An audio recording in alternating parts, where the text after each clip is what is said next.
2011 चल रहा है और मुंबई के ग्रैंड रोड के पास रेड लाइट एरिया में आज साहिल आया है।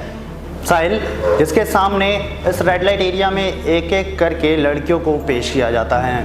पहली लड़की को पेश किया जाता है, उसे वो नकार देता है। दूसरी लड़की, उसे भी वो नकार देता है।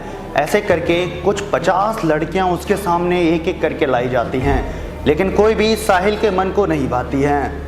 लेकिन 51वीं लड़की कुछ अलग थी। छोटे कपड़े पहन रखे थे उसने, देखने में रंग उसका गोरा था और कपड़ों की रंग की बात करें तो कपड़े देखने में बेहद चटक रंग के थे। उसको पहली नज़र में ही साहिल भा गया। साहिल ने उसको कहा कि मुझे यही लड़की चाहिए।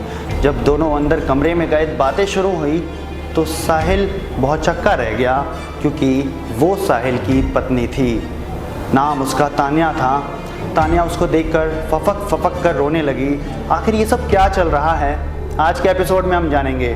नमस्कार, मैं रवि मिश्रा स्वागत करता हूँ आप सभी का वी युवा के क्राइम प्राइम में।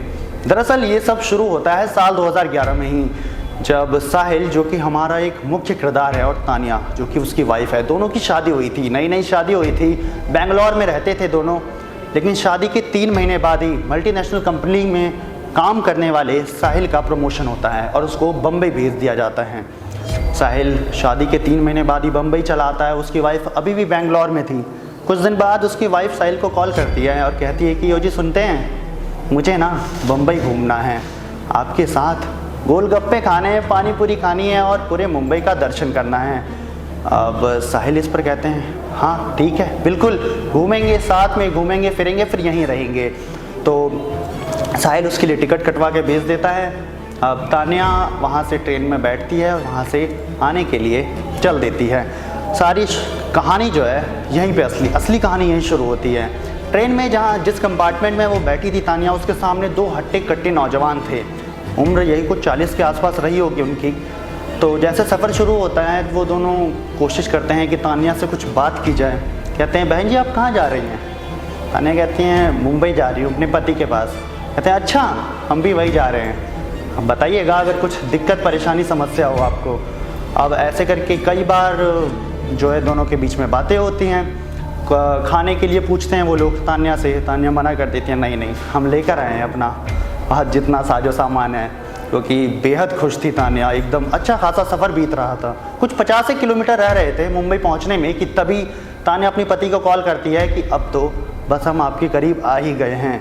लेकिन तभी क्या होता है कि तान्या अपना टिफ़िन खोलती है, खाती है, तो सामने से दोनों युवक उसको लालच भरे नज़रों से देख रहे होते हैं। उसने उन्हें भी खाना ऑफ़र कर दिया। थोड़ी देर बाद चाय आती है तो वो दोनों युवक 3 कप चाय खरीदते हैं। तान्या के लिए भी 1 कप खरीदते हैं।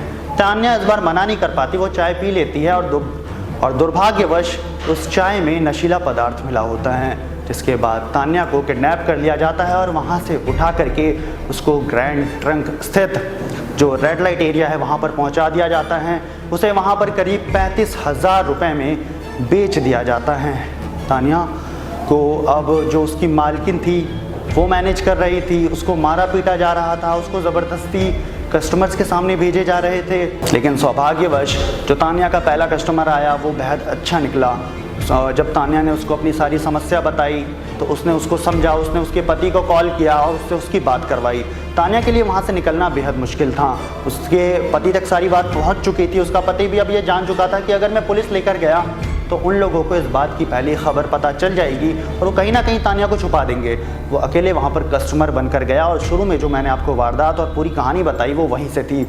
जब कमरे में वो दोनों बात कर रहे थे तभी अपना फ़ोन लेकर बाथरूम में जाता है साहिल और तुरंत पुलिस को कॉल करता है। सारी वारदात को पुलिस को समझाता है। पुलिस ने तत्परता से काम लिया और बेहद जल्दी सारा एक्शन लिया और वहाँ पर छापेमारी शुरू की और एक एक करके वहाँ से तकरीबन 40 के आसपास लड़कियों को छुड़ाया गया। जी हाँ, ये केस है मुंबई के ग्रैंड ट्रंक के पास एक रेड लाइट एरिया का। आज के लिए इतना ही। मैं रवि मिश्रा, कैमरामैन वसीम के साथ।